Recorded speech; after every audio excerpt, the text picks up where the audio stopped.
So this is the new multi-cooker. Overall interface is just more cleaned up, but this is where it does all the extra stuff. So I have filled up with water to the halfway line right there. I'm gonna turn it to sous vide. For chicken, you turn the temperature just on the knob. 155 is good. Push it again for hours. It will come to temperature in, we'll do 2 hours. Then I gotta put the lid on. Also, new feature, doesn't work in my kitchen because of where my cupboard is, but this will fit in there. So there actually is a spot for the lid. Put our lid on. She sings us a song. Sings this again. We have that set there. Push and hold to start. So now, right now, this is preheating. So this is a new great thing. The TikTok wheel of what it's doing. So this is preheating the water to the 155 degrees, and then it basically will slow cook whatever you have in the bag to that temperature in that amount of time. Chicken, there's a chart in the book that comes with this guy, but chicken, super easy, goes from there. So this does take about 35 minutes to preheat, so we're gonna let that do that while we prepare our chicken. So I'm gonna butterfly this in half because these are the really big chicken breasts that we get and freeze. Cut them in half, season them, and pop them in a Ziploc bag. 1 second. All right, so I got these butterflied. So this is technically one chicken breast, but I did split it in two. And I have it seasoned with our garlic and Italian. And you can use a Ziploc bag. You can use a food saver or like vacuum seal bag. For a Ziploc, make sure it's the freezer kind. It's a little thicker. Or we do have, and I will link in the description, the new silicone bags that we have, silicone storage bags.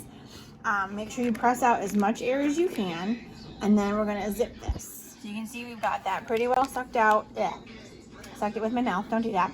To get it down in there, and then when this beeps and tells me to add, we're gonna put it in the water so that the top part, it beeps and lets you know every 5 minutes that it's working. So that the top part of the bag stays out of the water, but that the food is fully submerged. All right, we just did 3 big beeps, and now it says add. So, taking my top off, steamy water, and now I'll take my chicken, and you want it to be, ooh, that's hot. Let me get a spoon. You want them to be submerged. Get on the layer. Sorry, not showing you. Submerged. And then you see my top is still there. So kind of tuck him in there. There we go. Close enough, it'll work. And then we will put my lid back on. Do it that way. And then if you get this, it might say to press and hold the start. You just press it. And now it starts your timer. And I need to fix that because I just need to fix that. So this is gonna time down. It cooks for 2 hours to get that temperature that we chose, the 155. Normally you would take these out and sear them right away and serve them.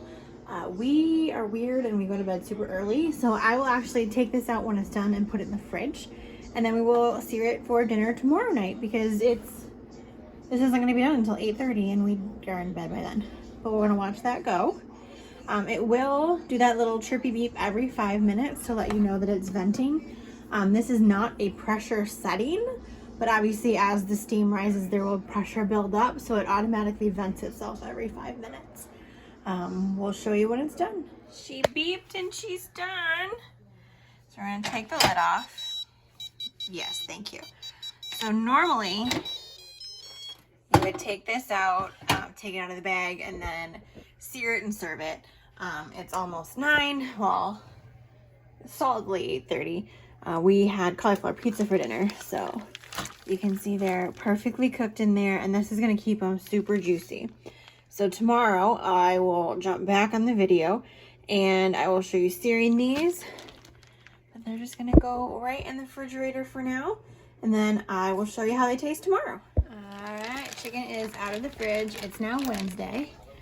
I've got a frying pan ready to go. I'm gonna get everything else closer to done because this will only take like maybe 3 minutes to heat up and get a good sear. We're doing cauliflower and then garlic, roasted, pressure cooker potatoes. Those sounded really good. Made a mess. So we will see those all shortly. Got them in a little bit of olive oil for a quick sear and get them heated back up. Might add a little bit more of the seasoning to them. I don't think I need to. They smell really good. But we'll get them seasoned up. Cauliflower's going. This is just almost done venting. And then we're good for supper. Ta-da! Garlic cheesy potatoes, cauliflowers, and chicken. You can cut with a fork when you don't have a busted up finger. Yeah, I can't do that while I'm filming, but it's juicy and tender and delicious like. Yum! Okay, my show-off husband just cut his with a fork. Juicy and, okay, do it. See, cut it with a fork. I'm crippled, but delicious.